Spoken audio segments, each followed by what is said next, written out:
Hello students, welcome to my class. आज हम लोग इस वीडियो में केमिकल प्रॉपर्टीज ऑफ ईथर्स पढ़ेंगे। ईथर की क्या केमिकल प्रॉपर्टीज हैं, इसके क्या रिएक्शंस हैं। तो जैसे कि इसका स्ट्रक्चर है, ईथर का क्या स्ट्रक्चर है, RCH2O CH2R। तो इसके स्ट्रक्चर से क्या क्लियर होता है कि इसमें क्या रिएक्शंस देखने को मिलेंगे। इसमें 4 तरह के रिएक्शन देखने को मिलेंगे। जो पहला रिएक्शन है इसमें वो देखने को मिलेगा अल्काइल समूह का सब्स्टिट्यूशन रिएक्शन। जो दूसरे प्रकार का इसमें रिएक्शन है वो किस वजह से मिलेगा, lone pair of electrons on ethereal oxygen atom. ये जो ऑक्सीजन एटम है इस पे लोन पेयर ऑफ इलेक्ट्रॉन्स है, इसकी वजह से इसमें अभिक्रिया देखने को मिलेगी। तीसरी जो अभिक्रिया इसमें देखने को मिलेगी वो CO बॉन्ड के क्लीवेज की वजह से मिलेगी। ये देखिए CO बॉन्ड बन रहा है जो इसके टूटने से रिएक्शन होगा। और चौथा जो इसमें अन्य रिएक्शंस देखने को मिलेंगी वो हैं। तो इसमें ईथर में हमको 4 तरह की रिएक्शंस देखने को मिलती है। तो सबसे पहले हम लोग देखते हैं first type of reaction, substitution reactions of alkyl group. तो इसमें सबसे पहला रिएक्शन आता है हेलोजिनेशन का। इसमें क्या होता है कि ईथर को जब क्लोरीन या ब्रोमीन के साथ हीट किया जाता है तो अल्फा कार्बन जो ईथर का है वो हेलोजिनेशन हो जाता है उसका, और जो हाइड्रोजन एटम है उस पे अल्फा कार्बन पे प्रेजेंट है वो फ्यूज हो जाता इथेरल ऑक्सीजन के साथ में फ्यूज, और वो सब्स्टिट्यूट हो जाता है क्लोरीन के साथ में। ये रिएक्शन है। अगर ये 2 प्रकार से होती है, यहाँ पे देखिए ये जो अल्फा कार्बन है, कौन सा है अल्फा कार्बन, जो इस ऑक्सीजन के साथ जुड़ा हुआ है। तो यहाँ पर ये दोनों CH2 समूह के जो कार्बन है ये अल्फा कार्बन है। तो अगर इसको डार्क में ये रिएक्शन की जाती है तो X2 के साथ में यहाँ अभिक्रिया हुई तो ये X कैन बी क्लोरीन या ब्रोमीन, इसके साथ अभिक्रिया होती है। तो पहले ये देखिए ये अल्फा कार्बन है, ये इस पे इस हाइड्रोजन पे X सब्स्टिट्यूट हो गया, और दूसरा फर्दर जब ये रिएक्शन होती है तो दूसरे अल्फा कार्बन पर ये X सब्स्टिट्यूट हो गया। तो यहाँ पे alpha alpha dash die hello di ethyl ether, ये जो अल्फा कार्बन है इसको अल्फा और अल्फा डैश से अपन शो कर सकते हैं। तो अल्फा और alpha dash die hello di ethyl ether का फॉर्मेशन हो गया। अब अगर यही रिएक्शन सनलाइट में होती है तो पर क्लोरो डाइथाइल ईथर फॉर्म होता है अगर ये अभिक्रिया सनलाइट में होती है। यहाँ देखिए CH3 CH2O CH2 CH3 यहाँ सनलाइट में हो रही है 10 Cl2 के प्रेजेंस में। तो ये पूरा रिएक्शन चेंज होके CCl3 CCl2O CCl2 CCl3 plus 10 HCl का इसमें फॉर्मेशन हो जाएगा। अब अगर इसमें क्या होता है कि इसमें अगर पर ऑक्साइड प्रेजेंट होता है अगर स्मॉल क्वांटिटी में भी, तो ये रिएक्शन एक एक्सप्लोसिव की जैसे काम करती है। यहाँ पर एक एक्सप्लोसिव की जैसे ये काम करती है। तो जो पर ऑक्साइड की प्रेजेंस ईथर में कैसे पता लगाते हैं, इसमें पोटेशियम थायनाइड पोटेशियम थायोसाइनेट के साथ में अभिक्रिया करते हैं और फेरस अमोनियम सल्फेट के साथ में अभिक्रिया करते हैं तो एक रेड कलर ऑब्टेन होता है। परऑक्साइड है तो ये Fe+2 आयन के साथ में रिएक्शन किया तो ये Fe+3 आयन बन गया, और ये KCNS की उपस्थिति में डार्क रेड कलर का FeCN3 का फॉर्मेशन हो जाता है। तो जो ये परऑक्साइड की प्रेजेंस से इसमें ये एक विस्फोटक की जैसे कार्य करता है। इसलिए क्या होता है कि जो परऑक्साइड है अगर ईथर में, उसको रिमूव करने के लिए क्या करते हैं कि इसको H2SO4 के साथ में डिस्टिल करते हैं या इसका फेरस आयन के साथ में ट्रीटमेंट किया कर जाता है। तो या कई बार इसमें क्यूप्रस ऑक्साइड भी इसमें डाला जाता है। तो इस तरह से इसको रिमूव करते हैं। जो सेकेंड टाइप ऑफ रिएक्शन इसमें देखने को मिलते हैं वो मिलते हैं लोन पेयर ऑफ इलेक्ट्रॉन्स की वजह से। जो मैंने आपको बताया कि ऑक्सीजन के ऊपर लोन पेयर ऑफ इलेक्ट्रॉन्स है उसकी वजह से। तो सबसे पहले इसमें ऑटो ऑक्सीडेशन देखने को मिलता है। इसमें क्या होता है कि ईथर्स जिसमें हाइड्रोजन अल्फा कार्बन पर हैं, उनको ऑक्सीडेशन किया जाता है एयर के साथ में। जो एयर में ऑक्सीजन है उसके साथ में इसका ऑक्सीडेशन किया जाता है।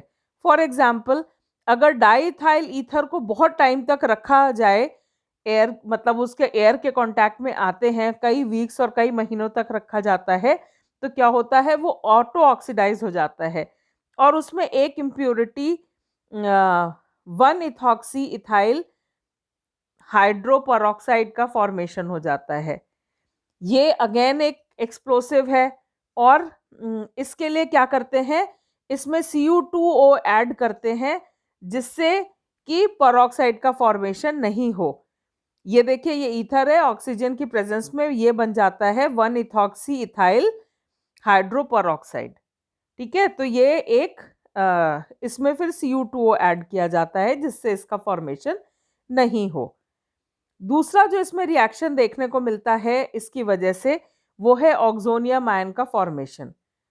ऑक्सोनियम आयन का फॉर्मेशन कैसे होता है, इसमें क्या होता है कि जो कॉन्सेंट्रेटेड इनऑर्गेनिक एसिड्स हैं वो ईथर में डिसॉल्व हो जाते हैं और ऑक्सोनियम आयन का फॉर्मेशन करते हैं।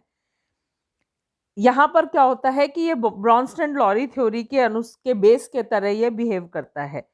तो जो ईथर है ये एक लुईस बेस की जैसे एक्ट करता है और ये इलेक्ट्रॉन डेफिशिएंट्स कंपाउंड के साथ में ये एक लुईस बेस की जैसे एक्ट करता है और ये कोऑर्डिनेट बॉन्ड फॉर्म करता है और इसमें जो इलेक्ट्रॉन पेयर है ऑक्सीजन एटम के साथ में, वो इसी की हेल्प के साथ में ये बॉन्ड फॉर्मेशन करता है और जो प्रोडक्ट फॉर्म होता है उसको ऑक्सोनियम आयन कहते हैं।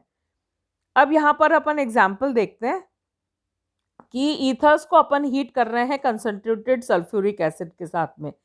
तो यहाँ पे क्या हो रहा है, ये R2O ईथर R2O हुआ, H2SO4 के साथ में जब इसका ट्रीटमेंट हुआ तो ये बन गया R2OH प्लस HSO4। ठीक है, ये डाइअल्काइल ऑक्सोनियम हाइड्रोजन सल्फेट बन रहा है। अब ये क्या होता है, ये रिएक्शन कैसे होती है, यहाँ पर क्या होता है, H2SO4 है, ये एक रिवर्सिबल रिएक्शन है, ये ब्रेक होके SO3 plus HSO4 ion plus hydronium ion का फॉर्मेशन करता है। अब अगले स्टेप में क्या हो रहा है कि जो ये R2OH फॉर्म हुआ है फर्स्ट स्टेप में, उसके साथ ये SO3 जुड़ रहा है। तो यहाँ पर देखिए कि ये बन गया ROR और SO3H। अब जो SO3H के ऊपर पॉजिटिव चार्ज है, ये क्या करेगा, इस इलेक्ट्रॉन को अपनी तरफ खींचेगा क्योंकि ये इलेक्ट्रॉन डेफिशिएंट है। तो ये क्या करेगा, जो R और O के बीच का बॉन्ड है, ये इलेक्ट्रॉन इसकी तरफ ट्रांसफर होके और ये R बाहर चला जाएगा। तो ये बन गया R प्लस RHSO4। अब जो R प्लस है, ये फर्स्ट स्टेप में आप देखिए जो HSO4 आयन बना है इसके साथ जुड़ेगा और ये बनाएगा RHSO4, अल्काइल हाइड्रोजन सल्फेट का फॉर्मेशन करेगा। ठीक है, जो नेक्स्ट है HCl गैस के साथ में अगर इसका रिएक्शन करे तो ये सॉल्युबल हो जाती है, खुद को इसमें डिसॉल्व कर लेती है और forms die alkyl oxonium chloride. तो यहाँ पे क्या हो रहा है, ये R2O ले रहे हैं, ये HCl के साथ में जब अपन इसकी अभिक्रिया करते हैं तो ये R2OH बन गया और क्लोराइड आयन इसमें रिलीज हो गया। अब नेक्स्ट स्टेप में ये ईथर है, ये HCl के साथ में ये R2O इसी को शो कर रहे हैं यहाँ पे। तो ये HCl के साथ अभिक्रिया करके ये सेम देखिए C2H5OH और Cl का फॉर्मेशन हो गया और ये मतलब इसी के साथ ही डाई अल्काइल ऑक्सोनियम क्लोराइड का फॉर्मेशन करता है। जो ईथर है ये बोरोन ट्राइफ्लोराइड के साथ रिएक्ट करता है और ये बोरोन ट्राइफ्लोराइड ईथर का फॉर्मेशन कर देता है। ये R2O है, ये BF3 के साथ रिएक्शन कर रहा है तो इसने R2O प्लस फॉर्मेशन कर दिया और BF3 इससे के पास माइनस हो गया। अब नेक्स्ट स्टेप में ये देखिए यहाँ पर नेक्स्ट इसमें अपन ने शो कर रखा है, इंस्टेड ऑफ R अगर C2H5 ग्रुप है BF3 के साथ में तो ये C2H5O C2H5 प्लस BF3 का फॉर्मेशन हो गया। तो ये इसके रिएक्शंस हो गए। जो थर्ड टाइप ऑफ रिएक्शन देखने को मिलता है वो due to cleavage of CO bond की वजह से इसमें मिलता है। तो इसमें जो फर्स्ट रिएक्शन है वो है हाइड्रोलिसिस। इसमें क्या करते हैं, जब ईथर है इसको हीट करते हैं डाइल्यूट H2SO4 के साथ में, at high pressure ethanol is formed. If ether is treated with superheated vapor at high pressure, then it hydrolyzes to form ethanol. ये ईथर है, इसमें डाइल्यूट H2SO4 की प्रेजेंस में कर रहे हैं या सुपरहीटेड स्टीम में, तो ये 2 मॉलिक्यूल्स ऑफ यहाँ देखिए इथेनॉल का फॉर्मेशन हो जा रहा है। दूसरा इसका रिएक्शन होता है हाइड्रोजन हैलाइड के साथ में अभिक्रिया। इसमें जब ईथर है इसको ट्रीट करते हैं with strong acids like hydrogen iodide, hydrogen bromide या अल्काइल हैलाइड, तो अल्कोहल्स का फॉर्मेशन होता है। इन जनरल अपन इसको दिखा सकते हैं ROR' HX के साथ में रिएक्शन करा रहे हैं, तो ये RX प्लस R' बन रहा है। अब ये जो ROR है ये तो C2H5 वो C2H5 है, और HX can be HCl, HI और HBr। तो अगर HCl ले रहे हैं तो ये बन जाएगा C2H5OH और C2H5Cl। अगर Br ले रहे हैं तो C2H5OH प्लस C2H5Br, और अगर HI ले रहे हैं तो C2H5OH और C2H5I का फॉर्मेशन हो जाता है। अगर इसमें एक्सेस ऑफ HBr या HI लें 373 केल्विन पे, तो इथाइल ब्रोमाइड या इथाइल आयोडाइड बनता है, और जो वाटर है वो साथ में बनता है। तो ये अगर लार्ज एक्सेस में ले रहे हैं, ये तो कंट्रोल कंडीशंस में है। अगर एक्सेस में अपन ले रहे हैं तो ये C2H5I प्लस वाटर बन रहा है, या C2H5Br प्लस वाटर बन रहा है। तो जो मिथाइल आयोडाइड है यहाँ जो ऑब्टेन हो रहा है, when methyl ether is treated with HI at 373 kelvins, methyl iodide is obtained, और इस reaction is used in quantitative estimation of methoxy group। Methoxy group के एस्टिमेशन में इसको काम में लेते हैं, और इसको जील्स मेथड नाम से जाना जाता है इस रिएक्शन को, इस एस्टिमेशन को। तो यहाँ पर जो रिएक्शन है ये दोनों SN1 और SN2 मैकेनिज्म से होता है, और ये किस मैकेनिज्म से होगा ये डिपेंड करता है रिएक्शन कंडीशन पे।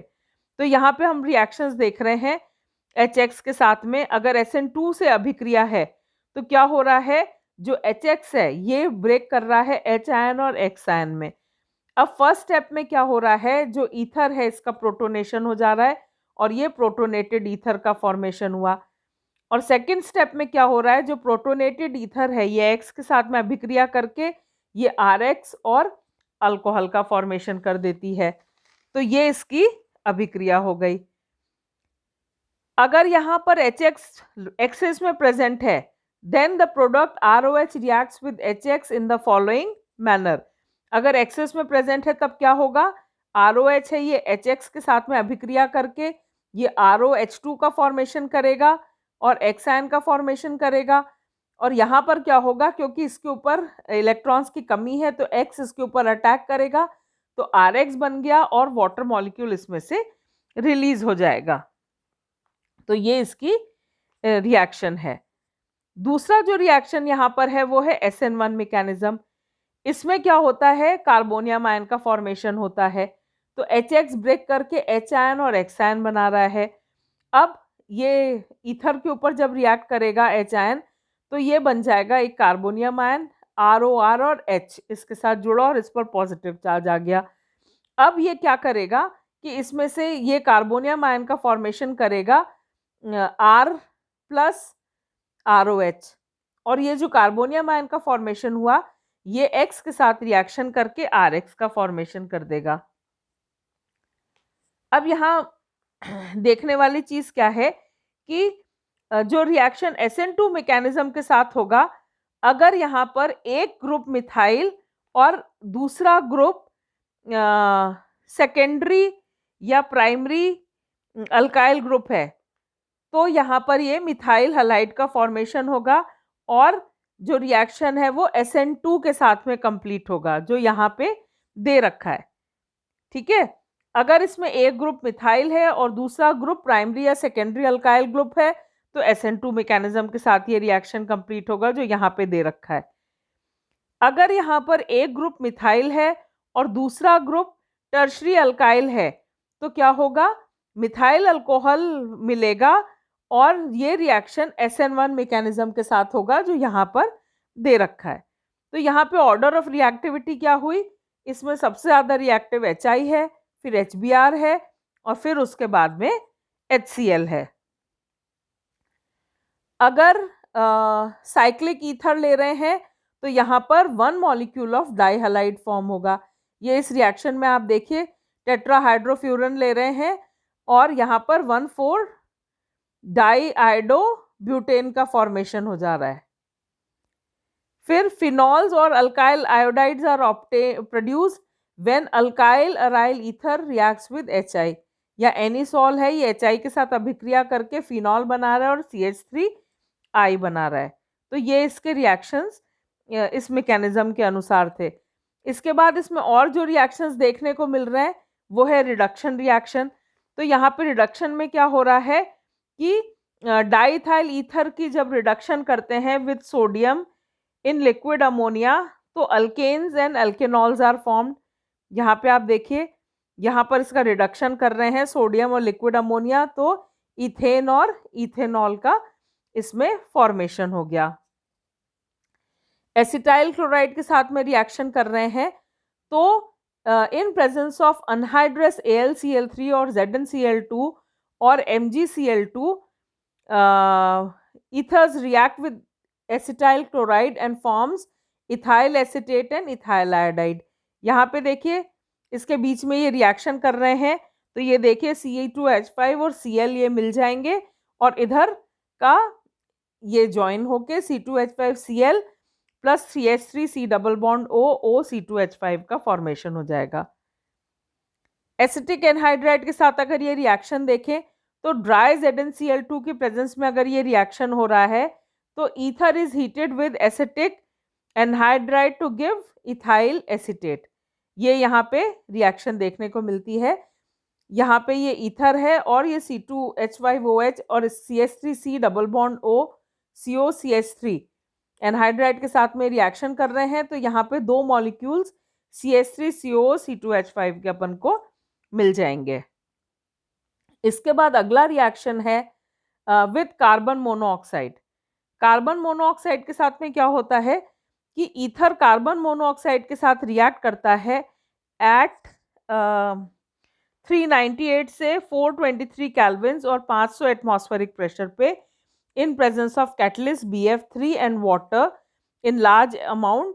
तो ये मिलता है अपने को इथाइल प्रोपेनोएट, ये एस्टर मिल जाता है। यहाँ देखिए रिएक्शन है CO के साथ इसकी अभिक्रिया हो रही है इन presence of BF3 at this temperature and pressure, तो अपन को इथाइल प्रोपेनोएट मिल जा रहा है। फिर इसमें कंबस्शन रिएक्शंस देखने को मिलते हैं। जो डाइथाइल ईथर है वो हाईली इन्फ्लेमेबल लिक्विड है और it produces carbon dioxide and water when burned with bright flame in and burn with bright flame in air. तो यहाँ देखिए इसको जब अपन जलाते हैं तो अपन को ये CO2 और H2O का फॉर्मेशन हो जाता है यहाँ पे। फिर जो लास्ट रिएक्शन इसकी देखने को मिलती है वो है डिहाइड्रेशन। तो vapour containing diethyl ether when pass through a catalyst alumina at 653 kelvin temperature 1 molecule of water eliminates from it. यहाँ से क्या हो रहा है, इसको जब डाइथाइल ईथर को अपन कर रहे हैं heat in presence of Al2O3 at 653 kelvin तो यहाँ पे CH2 double bond CH2 plus water का फॉर्मेशन हो जाता है। तो ये कुछ रिएक्शंस थे ईथर्स के। ये आप बुक से भी पढ़िए और लेक्चर्स भी देखिए और हमारा लेक्चर्स को लाइक करिए और सब्सक्राइब करिए। Thank you.